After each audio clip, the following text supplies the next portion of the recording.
Hi, this is Tim Bost with FinancialCyclesWeekly.com with a word of warning for you about the November solar eclipse. You know, solar eclipses are the single most powerful astrological factor in moving social trends, economic developments, and trading action in the markets as well. That's why we pay attention to solar eclipses in our astro-trading studies at FinancialCyclesWeekly.com.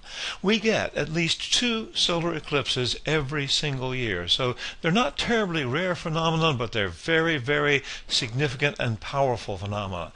Each eclipse has effects that last for many months. It's not limited to the day of the eclipse itself. The power of the eclipse actually starts before the eclipse happens and continues for a number of months afterwards. And the effect of each individual solar eclipse is somewhat different, so we have to study each of them in turn as we approach the markets and develop our astro trading strategies.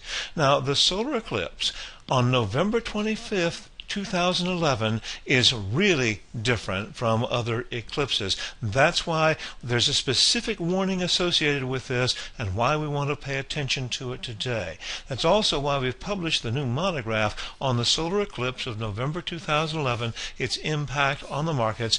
It's available now. It's a downloadable ebook that you can get a copy of at http://bit.ly/VLL50F.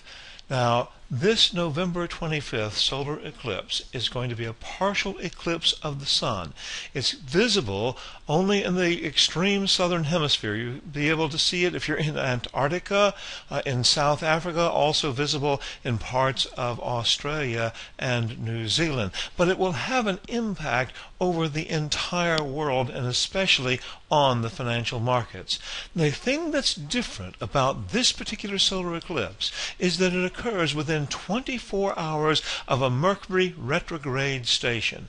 Mercury goes retrograde on November 24th. We get the solar eclipse on November 25th. Now, this is something that occurs very, very rarely. In fact, this has only happened 8 times before in the last 100 years. So a very small number of eclipses come within 24 hours of a Mercury retrograde station. Now, this is happening on November 25th, 2011, and it won't happen again until November 2nd in the year 2032. So that's why it's a specific thing that we need to pay attention to and why there are particular warnings associated with it. This solar eclipse, because of its connection with the Mercury station, is going to be extremely powerful to reckon with. We can look for a very, very strong market impact. And as I was saying, this is not only on the date of the eclipse itself, but for many months to come. So we're going to need to pay particular attention to it.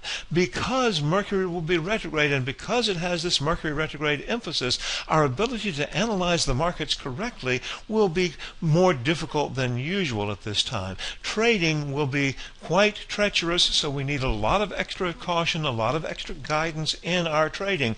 But that doesn't mean we should stay away from the markets, because the opportunities associated with this solar eclipse for astro traders are absolutely huge, and we want to be aware of the profitable opportunities that are ahead of us during the coming months after this November 25 solar eclipse. Again, that's why we have the new monograph, The Solar Eclipse of November 2011, Its Impact on the Markets. You can get that at http://bit.ly/VLL50F. That's a lowercase v, capital L, 5, the capital O, capital F. Will take you to the site where you'll get the information on downloading your copy of The Solar Eclipse of November 2011, Its Impact on the Markets. This is Tim Bost at FinancialCyclesWeekly.com. Thanks so much for taking time to watch today.